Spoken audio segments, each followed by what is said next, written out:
حضرت منصور بن عمار علیہ رحمہ ارشاد فرماتے ہیں، میرا ایک بہت معتقد بھائی تھا جو ہر دکھ سکھ میں مجھ سے ملاقات کرنے آتا تھا۔ دکھنے میں انتہائی عبادت گزار، تہجد گزار اور گریہ وزاری کرنے والا تھا۔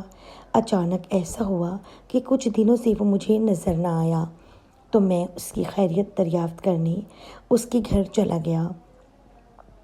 میں نے دروازے پر دستک دی تو اس کی بیٹی نے اندر سے ہی پوچھا، کون ہے دروازے پر اور کس سے ملنا چاہتے ہیں؟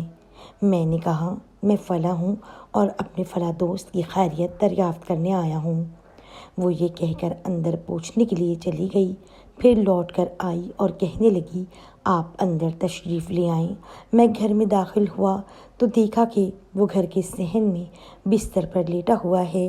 اسے دیکھتے ہی میری حیرت کی انتہا نہ رہی کہ اس کا چہرہ سیاہ، آنکھیں نیلی اور ہونٹ موٹے ہو چکے تھے۔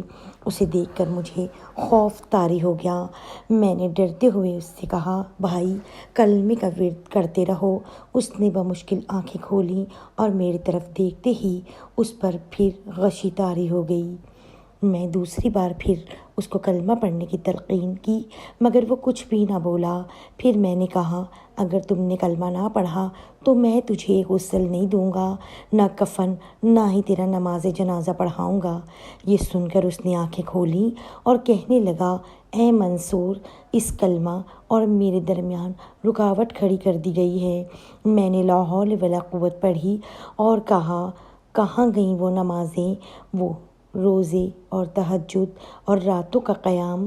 تو اس نے مجھے حسرت سے بتایا، میرے بھائی، یہ سب اللہ کی رضا کے لیے نہیں تھے، بلکہ یہ عبادتیں اس لیے کرتا تھا کہ لوگ مجھے نمازی، روزے دار اور تہجد گزار کہیں، اور میں لوگوں کو دکھاوے کے لیے ذکر و گریہ وزاری کرتا تھا۔ یہ سب لوگوں کی نظر میں عزت بڑھانے کے لیے تھا، نہ کہ اللہ کے لیے۔ جب میں تنہائی میں ہوتا تو دروازہ بند کر لیتا، برہنہ ہو جاتا اور خوب مزے میں شراب نوشی کرتا اور اریانی کے مزے لیتا۔ ایک عرصے تک میں ایسا ہی کرتا رہا، پھر اچانک ایسا بیمار ہوا کہ بچنے کی کوئی امید نہ رہی۔ میں نے اپنی بیٹی سے کہا، مجھے قرآن مقدس لا دو۔ میں نے وضو کیا اور مصحف شریف کے ایک ایک حرف کو پڑھتا رہا، حتیٰ کہ جب سورہ یاسین پر پہنچا تو میں نے مصحف شریف کو بلند کیا اور اللہ رب العزت سے دعا کی، اے اللہ، اس قرآن عظیم کے صدقے مجھے معاف فرما، مجھے شفا عطا فرما، میں آئندہ گناہ نہیں کروں گا۔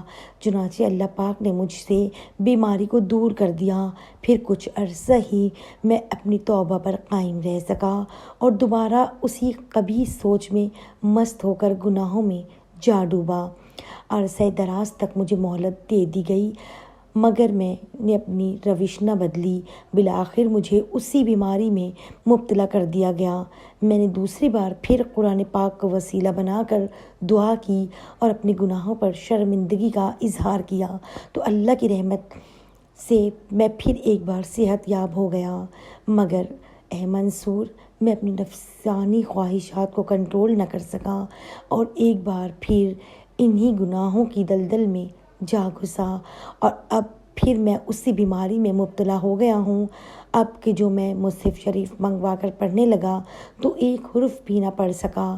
میں نے اپنا منہ آسمان کی طرف کیا اور عرض کی، اے میرے رب، اس مصحف شریف کی عظمت کا صدقہ مجھ سے اس مرض کو زائل فرما دے۔ اتنا کہنا تھا کہ مجھے با اتفاق غیبی سے آواز سنائی دی، جب تو بیماری میں مبتلا ہوتا ہے تو اپنے گناہوں سے توبہ کر لیتا ہے، اور جب تندرست ہوتا ہے تو پھر گناہ کرنے لگتا ہے۔ تو جب تکلیف میں مبتلا رہتا ہے تو گریہ وزاری کرتا ہے، اور جب قوت حاصل کر لیتا ہے تو برے کام کرنے لگ جاتا ہے۔ کتنی ہی مصیبتوں آزمائشوں میں تو مبتلا ہوا، مگر اللہ نے تجھے ان سے نجات عطا فرمائی۔ اس کے منع کرنے اور روکنے کے باوجود تو گناہوں میں مستغرق رہا، عرصہ دراز تک اس سے غافل رہا۔ تجھے موت کا خوف نہ تھا، تو عقل اور سمجھ رکھنے کے باوجود گناہوں میں ڈوبا رہا۔ کتنی مرتبہ تو نے اللہ کے ساتھ عہد کیا اور توڑ دیا، اب اس جہان فانی سے منتقل ہونے سے پہلے جان لے کہ تیرا ٹھکانہ قبر ہے، جو ہر لمحہ تجھے موت کی آمد کی خبر سنا رہی ہے۔ حضرت منصور بن عمار علیہ رحمہ فرماتے ہیں، اللہ کی قسم میں اس سے اس حال میں جدا ہوا کہ میری آنکھوں سے آنسو بہہ رہے تھے، اور ابھی میں اپنے گھر کے دروازے تک بھی نہ پہنچا تھا کہ مجھے خبر مل گئی کہ فلاں شخص انتقال کر گیا ہے۔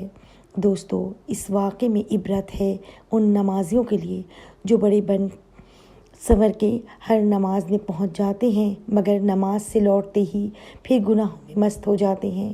بے شک نماز برائیوں سے روکنے والی ہے، اور اگر نماز کی ادائیگی برائیوں سے نہیں روک پا رہی تو پھر ہمیں اس نمازی کے انجام کی ضرور مد نظر رکھنا چاہیے۔